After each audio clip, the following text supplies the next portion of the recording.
ఆంధ్రప్రదేశ్ మాజీ సీఎస్ జవహర్ రెడ్డి విశాఖ వేదికగా భారీ భూకుంభకోణానికి పాల్పడ్డారని, అందుకే ఆయన గతంలో సీఎస్తో పాటుగా రిజిస్ట్రేషన్ శాఖను కూడా తన వద్దే ఉంచుకున్నాడు అంటూ ఆయన మీద కొన్ని ఆరోపణలు వస్తున్నటువంటి నేపథ్యంలో నిజంగా జవహర్ రెడ్డి విశాఖ వేదికగా భారీ కుంభకోణానికి పాల్పడ్డా, అందుకే రిజిస్ట్రేషన్ శాఖను కూడా తన వద్దే ఉంచుకున్నాడా అనే అంశం గురించి మనం విశ్లేషణ చేసుకునేటువంటి ప్రయత్నం చేద్దాం. ప్రస్తుతం మనతో పాటు ఉన్నారు ప్రముఖ రాజకీయ విశ్లేషకులు, ప్రముఖ సీనియర్ జర్నలిస్ట్ దుర్గా వడ్లమణి గారు. వారితో మాట్లాడదాం. దుర్గా, నమస్తే అండి. నమస్తే. ఆంధ్రప్రదేశ్ మాజీ సీఎస్ జవహర్ రెడ్డి విశాఖ వేదికగా భారీ కుంభకోణానికి, అది కూడా భూకుంభకోణానికి పాల్పడ్డారని, భూకుంభకోణానికి పాల్పడడం కోసమే ఆయన సీఎస్ పదవితో పాటుగా రిజిస్ట్రేషన్ శాఖను కూడా తన వద్దే ఉంచుకున్నాడు అనేటువంటి ఆరోపణలు ఆయన మీద బలంగా వినపడుతూ ఉన్నాయి. దీని మీద మీ విశ్లేషణ ఏంటి?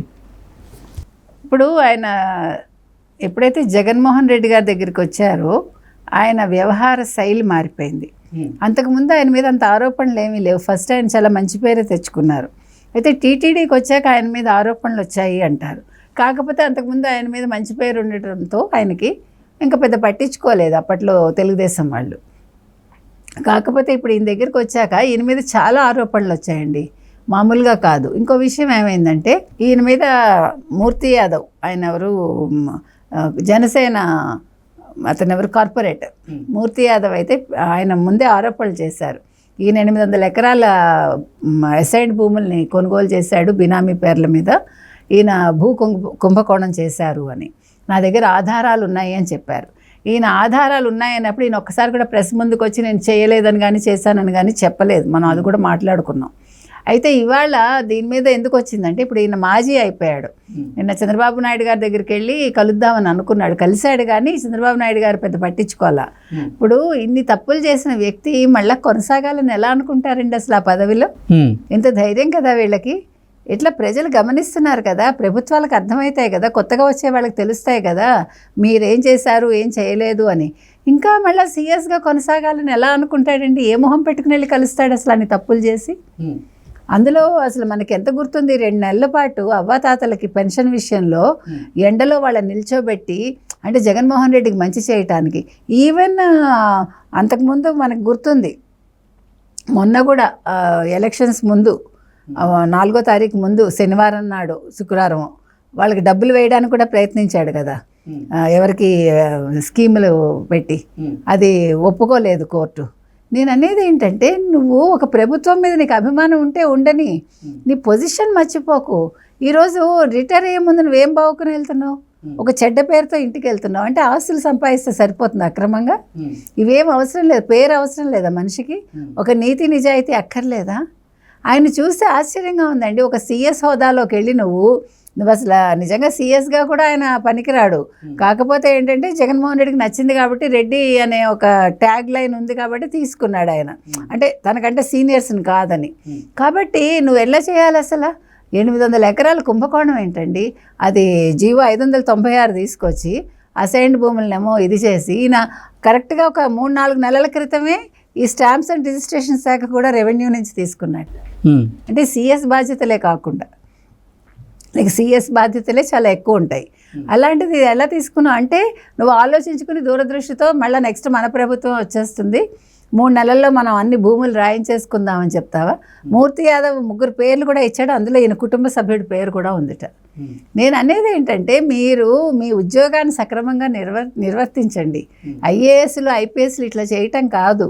ఈ యాక్చువల్గా మీరు చూసినట్టయితే గతంలో ఎవరికి కూడా ఇట్లాంటి చెడ్డ పేర్లు వచ్చింది మనం చూడలేదు. ఈవెన్ రాజశేఖర రెడ్డి గారి హయాంలో ఈ జగన్మోహన్ రెడ్డి వచ్చాకే వాళ్ళు ఏంటి అనేది మర్చిపోయారు ప్రతి ఒక్కళ్ళు. ఈవెన్ మంత్రులు కూడా ఈరోజు అనుభవిస్తున్నారు కదండి. వైఎస్ జగన్మోహన్ రెడ్డి హయాంలో మంత్రులుగా ఉన్న వాళ్ళందరూ ఈరోజు మాజీ మంత్రులందరూ ఏడుస్తున్నారా లేదా? ఇవన్నీ మేము అన్యాయం అయిపోయాము, మాకు తెలియలేదు, ఇట్లా జరిగింది అని అంటే, అప్పుడు ఒళ్ళుపై తెలియకుండా వాళ్ళు నోర్లు పడేసుకుని ప్రజలు నోరు మూసుకుని ఓట్లు వేస్తారు అనుకున్నారు. ప్రజలు నిశ్శబ్దంగా ఓటేశారు. ఆ నిశ్శబ్ద ఓటు ఎవరికి వెళ్ళిందో వాళ్ళకి అర్థం కాల. అర్థం అవ్వాల్సిన వాళ్ళకి అయ్యింది అనుకోండి.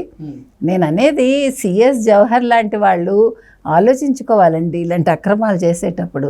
నువ్వు చేయకపోతే చేయలేదని చెప్పు దమ్ముంటే, చేస్తే చేశాను ఒప్పుకో. ఏదీ లేకుండా మళ్ళీ నిన్న వెళ్ళి మళ్ళీ సీఎస్గా నేను మళ్ళీ కొనసాగుతానని అనుకోవటం అనేది చాలా చిత్రంగా ఉంది మనకైతే. అంటే ఆయన పదవీ కాలం అసలు ఈ నెల చివరికి అయిపోతుంది కదా, మరి ఆయన కొనసాగుతారని ఎలా అనుకున్నారు? అలా కాదండి, మామూలుగా అయితే కొనసాగుతారు. ఇప్పుడు ఆయన పదవీ కాలం నెలాఖరు వరకు ఉంది కాబట్టి, ఇప్పుడు చంద్రబాబు నాయుడు గారు 9న కాకపోతే 12న కదా పదవీ స్వీకారం చేస్తామన్నారు. సో నెలాఖరు వరకు ఆయన మామూలుగా మంచిగా ఉండుంటే కొనసాగేదానికి అవకాశం ఉంది. ఆయన లీవ్ కోరినట్టున్నారు. లీవ్ ఇప్పుడు కోరాడు. ఆయన వెళ్ళింది నిన్న పర్పస్ వేరు. వెళ్ళాక ఆయన ముభావంగా ఉన్నాక మిగతా వాళ్ళు చెప్పారు నువ్వు లీవ్లో వెళ్ళు నాయన అంటే ఇప్పుడు వారం రోజులు లీవ్ పెట్టాడు ఆయన. ఈ నెలాఖరికి రిటైర్ అయిపోతాడు ఆయన.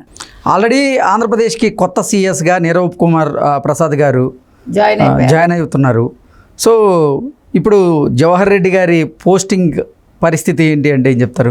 ఆయన్ని పదవి బాధ్యతల నుంచి పక్కకు పెట్టేశారుగా, వచ్చేసింది, అది కూడా జీవో వచ్చింది. ఆయన్ని తీసేశారు, సీఎస్గా తీసేశాక ఆయన పోస్టింగ్ అయిపోయింది. అయ్యాకే ఈయనకి ఇచ్చారు నీరబ్ కుమార్ ప్రసాద్.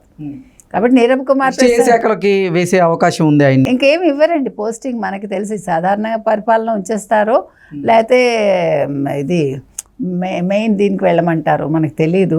నాకు తెలిసి ఇంక పోస్టింగ్లే ఉండవు ఇంకా హార్డ్లీ అంతా. ఇవాళ అప్పుడే 6వ తారీఖు 7వ తారీఖు. సో 7 అనుకున్నా కూడా ఇంకంతా ఇంక నెలాఖరు వరకు ఆయనకి ఇంకో 23 రోజులు. ఇంతకీ భోగాపురం ఎయిర్పోర్ట్ పక్కన సిఎస్ జవహర్ రెడ్డి నిజంగా కుంభకోణానికి పాల్పడ్డారా?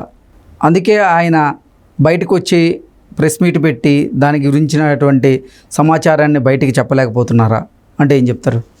మీరు చూసారంటే జగన్మోహన్ రెడ్డి గారి హయాంలో మంత్రులు కావచ్చు, ఇలాంటి అంటే పదవిలో ఉండే పెద్దలు కావచ్చు, తప్పులు చేస్తే వాళ్ళు బయటికి రావట్లేదండి. వాళ్ళు ఎదరవాళ్ళని తిట్టడానికో లేకపోతే ఏదన్నా పనికిమాలిన విషయాలు మాట్లాడటానికో ప్రెస్ ముందుకు వస్తారు. జవహర్ రెడ్డి అయితే రాలేదు, రారు కూడా. ఇప్పుడు ఈ 23 రోజులు అయిపోతే మరి ఆయన పరిస్థితి ఏంటి? ఇప్పుడు దీని మీద మూర్తి యాదవ్ చెప్పిన దాని మీద ఒకవేళ నిజంగా చర్యలు తీసుకుంటే ఈయన జైలుకి వెళ్తారా మనకు తెలీదు. ఏది ఏమైనా జవహర్ రెడ్డి లాస్ట్ మినిట్లో చెడ్డ పనులు చేసుకున్నాడు. కామ్గా ఉండుంటే ఆయన నెలాఖరు వరకు చక్కగా పదవిలో ఉండేవారు, మర్యాదగా ఒక మంచి పేరుతోటి ఇంటికి వెళ్ళి ఉండేవాడు ఆయన. ఇప్పుడు పదవి పోయింది, ఆరోపణలు ఎదుర్కొంటున్నారు. ఇది ఎంతవరకు వెళ్తుందో చూడాలి. ఎందుకంటే ఈసారి తెలుగుదేశం పార్టీ ఎవరిని కూడా స్పేర్ చేయనని చెప్పింది తప్పులు చేసిన వాళ్ళని. డైరెక్ట్గా వాళ్ళు చేయక్కర్లే, కోర్టులు వాళ్ళ పని వాళ్ళు చేసుకుంటాయి. కాబట్టి కోర్టు పరిధిలోకి వెళ్తాయి ఇవన్నీ కూడా.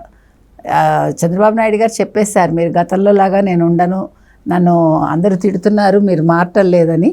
కాబట్టి నేను ఎవరిని అంటే బ్యూరోక్రాట్స్ని విశ్వసించను అన్నాడు ఆయన.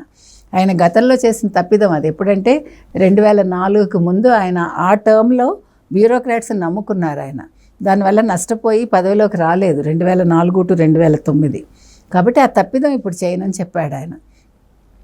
కాబట్టి ఈసారి మాత్రం చంద్రబాబు నాయుడు గారు ఊరుకోరు. అంటే చట్టం తన పని తాను చేసుకెళ్తుంది, అది ఎవరిని కూడా స్పేర్ చేయరు. సర్లే ఏదో తప్పు చేశారని వదిలే ప్రసక్తి లేదు. అందులో 800 ఎకరాలు గిరిజన భూములు ఆయన అలా తీసుకున్నాడంటే సిగ్గుపడాలి. ఏం చేసుకుంటాడు ఆయన? 800 ఎకరాలా? ఎవరికి అది? బినామీలు ఎంతమంది? అందులో ఎంతమంది వైఎస్ఆర్సీపీ నాయకులు ఉన్నారు? జగన్మోహన్ రెడ్డి పేరు కూడా ఉందా చూడాలి మనం. ఇప్పుడు బొత్స కుటుంబం ఎలాగండి దోచుకుంది? వైజాగ్ మొత్తం, శ్రీకాకుళం, విజయనగరం మొత్తం, పార్వతీపురం అన్నీ దోచేసుకుంది కదా. అందుకే ప్రజలు వాళ్ళ ఫ్యామిలీ నలుగురికి కూడా బుద్ధి చెప్పారు, ఒక్కళ్ళు కూడా నెగ్గలేదు నాకు తెలిసి. కాబట్టి జవహర్ రెడ్డి గారు అనవసరంగా చేసుకున్నారండి చివరి దశలో. దానికి ఆయన ప్రతిఫలం ఆయనకి ప్రభుత్వమే ఇస్తుంది. ఓకే అండి, థ్యాంక్ యూ సో మచ్.